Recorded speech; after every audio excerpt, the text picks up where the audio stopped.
Hello दोस्तों, Suryanshi coaching classes में आप सभी का बहुत बहुत स्वागत है।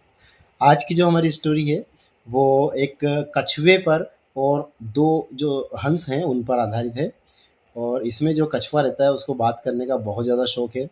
और कछुए की ज़्यादा बात करने के कारण उसको किस तरीके से खामियाजा उठाना पड़ता है उसके बारे में इस कहानी में बताया गया है। बहुत ही रोमांचक कहानी है, बहुत ही इंस्पिरेशनल कहानी है। तो चलिए बिना देरी किए हम कहानी शुरू करते हैं। द टर्टल यानी कछुआ, हु लव्ड मतलब जो जिसे पसंद था, टू टॉक यानी जो बात करना पसंद करता है, ऐसे कछुए की ये कहानी है। ठीक है। टू स्वान्स है ना, दो हंस, एंड अ टाकेटिव टर्टल, एक बातूनी है ना। टाकेटिव यानी क्या होता है? बातूनी। अ टाकेटिव टर्टल यानी बातूनी कछुआ। लिव्ड यानी रहते थे, एक झील में रहते थे। ठीक है। देवर क्लोज फ्रेंड्स, देवर यानी वे थे, क्लोज फ्रेंड्स यानी बहुत ही घनिष्ठ मित्र थे। इन द समर यानी ग्रीष्म ऋतु में, व्हेन जब, the lake began, the lake यानी जो झील थी शुरू हो गई, टू ड्राई अप मतलब सूखना शुरू हो गई, तो द स्वान्स यानी जो हंस थे, हंस डिसाइडेड, हंस ने डिसाइड किया, जो दोनों हंस थे उन्होंने क्या किया? फैसला लिया, टू मूव यानी जाने का, टू अनदर लेक यानी दूसरी झील में जाने का उन्होंने क्या किया? निर्णय किया। ठीक है। तो सारे दोस्त, ये जो तीनों दोस्त थे वो एक झील में रहते थे। ठीक है। आपस में बहुत अच्छे दोस्त थे, घनिष्ठ दोस्त थे। और एक गर्मी में जब जो झील है वो सूखने लगी तो तीनों ने क्या डिसाइड किया? वहां से दूसरी झील में जाने का फैसला लिया। ठीक है, यहाँ तक क्लियर हो गया। बट परंतु द टर्टल यानी जो कछुआ था, कुड नॉट फ्लाई, वो उड़ नहीं सकता था। ठीक है, उड़ नहीं सकता था। सो इसलिए ही आस्क्ड, उसने पूछा, द स्वान्स मतलब उन्होंने स्वान्स से पूछा या कहा। अब यहाँ कोई क्वेश्चन मार्क नहीं है, इसलिए यहाँ क्या होगा? आस्क्ड यानी क्या होगा? कहा। सो ही आस्क्ड यानी उसने कहा, द स्वान्स, स्वान्स से, हंसों से, टू फाइंड यानी ढूंढने के लिए, a strong wooden stick, a strong यानी एक मजबूत, वुडन स्टिक का मतलब होता है लकड़ी की छड़ी, ढूंढने के लिए कहा। ठीक है। ही सेड उसने कहा, क्या कहा? यू होल्ड द स्टिक, तुम छड़ी को पकड़ो, तुम पकड़ो द स्टिक यानी छड़ी को, इन योर बीक्स तुम्हारी चोंच में। ठीक है, बीक्स यानी क्या होता है? चोंच। तो इन योर बैग्स मतलब तुम्हारी चोंच में, एंड और I will, I will hang on में। अच्छा, हैंग ऑन का मतलब वैसे लटकना लग रहा है यहाँ पे, लेकिन वैसे हाथों से लटकने को हैंग ऑन बोलते हैं, है ना। लेकिन यहाँ से क्या है? यहाँ पे मुंह से लटकने की बात हो रही है। तो यहाँ पे इसका जो मतलब निकलेगा वो है टिके रहना। आई विल हैंग ऑन मतलब मैं टिके रहूंगा, टू द स्टिक मतलब लकड़ी से, विथ माई माउथ मतलब मेरे मुंह से उस लकड़ी के सहारे में टिके रहूंगा। ठीक है। दिस वे इस तरीके से, ऑल ऑफ अस यानी हम सभी, कैन मूव यानी जा सकते हैं, मूव कर सकते हैं, टू द न्यू लेक मतलब टू द न्यू लेक, नई जो झील है वहां तक हम जा सकते हैं इस प्रकार से। ठीक है।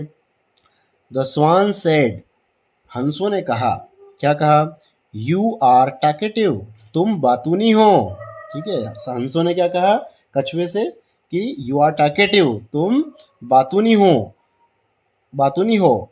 वॉट इफ है ना, क्या होगा यदि, यू ओपन तुम ओपन करते हो, योर माउथ यदि तुम तुम्हारा मुंह ओपन कर लेते हो, खोल लेते हो, तो क्या होगा? द टर्टल प्रोमिस्ड, तो टर्टल ने प्रॉमिस किया, टू कीप क्वाइट शांत रहने का, है ना, शांति बनाए रखने का, चुप्पी रखने का उसने क्या किया? प्रॉमिस किया। फिर क्या होता है? नेक्स्ट मॉर्निंग अगली मॉर्निंग या अगली सुबह, दे बिगेन उन्होंने शुरू कर दिया, देयर जर्नी उन्होंने अपनी यात्रा शुरू कर दी। ठीक है। देयर जर्नी यानी उनकी यात्रा। द टर्टल कछुआ वॉज अमेज्ड यानी चौंक गया था। ठीक है। टर्टल यानी कछुआ चौंक गया था, at the sites, at the sites यानी दृश्यों पर, साइट्स यानी दृश्य होते हैं, दृश्यों पर, एट यानी पर, दृश्यों पर चौंक गया, फ्रॉम अबव, ठीक है, फ्रॉम अबव यानी ऊपर से, ऊपर से जब उसने देखा नीचे तो वो अचानक से चौंक गया, ठीक है। इतनी ऊंचाई से जब कोई दृश्य देखते हैं नीचे तो कुछ ऐसे चौंकाने वाली फीलिंग आती है, तो वो भी चौंक गया, ठीक है। व्हेन, जब, दे फ्लू, वे उड़े, ओवर द लेक, मतलब जब वो झील के ऊपर से, ओवर यानी ऊपर, है ना, झील के ऊपर से उड़े, द टर्टल सेड, टर्टल ने कहा, वाओ, लुक, देखो, ठीक है, इतना कहा। उसके बाद क्या लिखा है, रियलाइजिंग टू लेट, रियलाइजिंग का मतलब होता है उसे एहसास हुआ, टू लेट यानी थोड़ा देर से उसको एहसास हुआ कि, क्या एहसास हुआ कि, he should have kept, should have kept, should have, देखो शुड हैव के साथ यदि वर्ब का थर्ड फॉर्म लगता है कभी भी, शुड हैव के साथ जब भी वर्ब का थर्ड फॉर्म लगता है तो हमेशा पछतावे वाला सेंस आता है, ठीक है। मतलब जैसे पछतावा के साथ यहाँ पे क्या हो रहा है, that he should have kept quite, कि उसे चुप रहना चाहिए था, ही शुड हैव केप्ट, उसे चाहिए था, क्या चाहिए था, केप क्वाइट, केप्ट क्वाइट मतलब चुप रहना चाहिए था। ये हमेशा शुड हैव के साथ जब वर्ब का थर्ड फॉर्म लगता है तो इसी तरीके का सेंस निकल के आता है ना।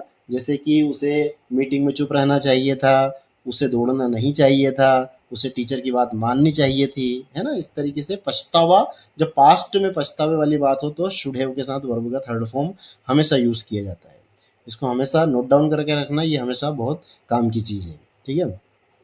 उसके बाद थैंकफुली यानी सौभाग्य से, ही फेल, वह गिरा, इनटू द लेक, मतलब वह सौभाग्य से कहाँ गिरा, झील में गिरा, है ना। नीचे दूसरी जगह गिर जाता तो वो शायद उसकी डेथ हो जाती, लेकिन वो सौभाग्य से वो कहाँ गिरा, झील में ही गिरा, ठीक। अच्छा, इनटू क्यों यूज किया यहाँ पे, इन यदि यूज करता, इन जब यूज होता है जब वो ऑलरेडी कहाँ पे होता, लेक के अंदर ही होता, तो इन यूज करते।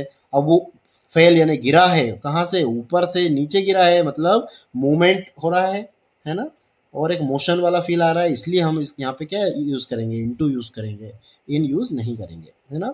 Thankfully he fail into the lake and, और हिज लाइफ, उसका जीवन, वॉज सेव्ड, उसका जीवन बच गया था, ठीक है। बट, परंतु,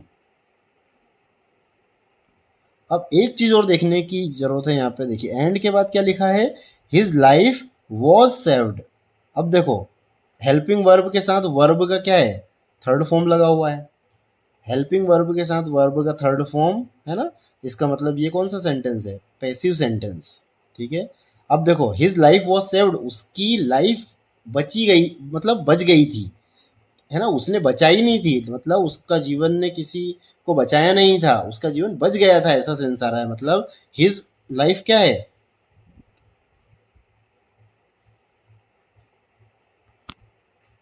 हिज लाइफ क्या है, ऑब्जेक्ट है, ठीक है। ऑब्जेक्ट जब पहले आ जाता है, ऑब्जेक्ट से जब सेंटेंस की शुरुआत होती है तो क्या होता है, वो पैसिवाइज होता है। तो हिज लाइफ ऑब्जेक्ट आया, फिर वाज आया, फिर वर्ब का थर्ड फॉर्म आया, हिज लाइफ वॉज सेव्ड, उसका जीवन जो है बच चुका था, बच गया था।